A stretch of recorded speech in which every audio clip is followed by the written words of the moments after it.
Chandrababu Naidu failure ని సరిచేసిన మగాడయ్యేవాడు.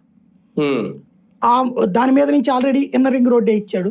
ఓ 2 ఫ్లైఓవర్లు వేపిస్తాడు, వేస్తాడు. నితిన్ గడ్కరీ వేస్తానికి రెడీ అన్నాడు. Inner ring road Vijayawada, Guntur, అమరావతిని కలిపేసి ఇన్నర్ రింగ్ రోడ్ కట్టిస్తానన్నాడు అతను.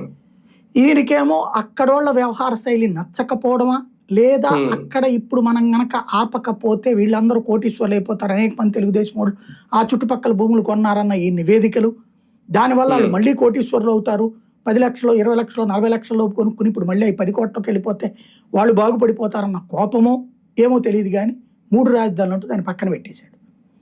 ఈ పక్కన పెట్టేయడం వల్ల అక్కడ ఈయనకి ఓట్లు వేసిన వాళ్ళే అసంతృప్తి పాలయ్యారు. ఎలా పక్కన పెట్టడం, కనీసం ఆ రోడ్లు వేయించేసి అక్కడ కాలువలు కట్టించేసేసి ఎనఫ్ ఈజ్ ఎనఫ్, ఇది అడ్మినిస్ట్రేషన్ పని నేను నడుపుతుంటాను, మిగతాది నా పని నేను చేసుకుంటాను, నేను క్యాంప్ కార్యాలయం తీసుకెళ్లి వైజాగ్ లో కూర్చోబెట్టుకుని ఎవడు అడిగేవాడు కాదు. ఆశించినంత జరగలేదు అనుకుంటారు అంతే. కానీ సాంతం అమరావతి రాజధాని రద్దు చేసి అది కేవలం అసెంబ్లీ రాజధాని ఉంటది, శాసన రాజధాని అనే అర్థం కాని ఒక దాన్ని ఏమంటారు అర్థమెటిక్స్ ఉంటాయి, అందరికి అర్థం కావు. ఆల్జీబ్రా అందరికి అర్థం కాదు. తెలిసినోడు నిపుణుడు, తెలియనోళ్ళు అందరికి చిరాకు. అట్లాగా అమరావతి అన్నది ఆల్జీబ్రా కిందకి మార్చుకున్నారు.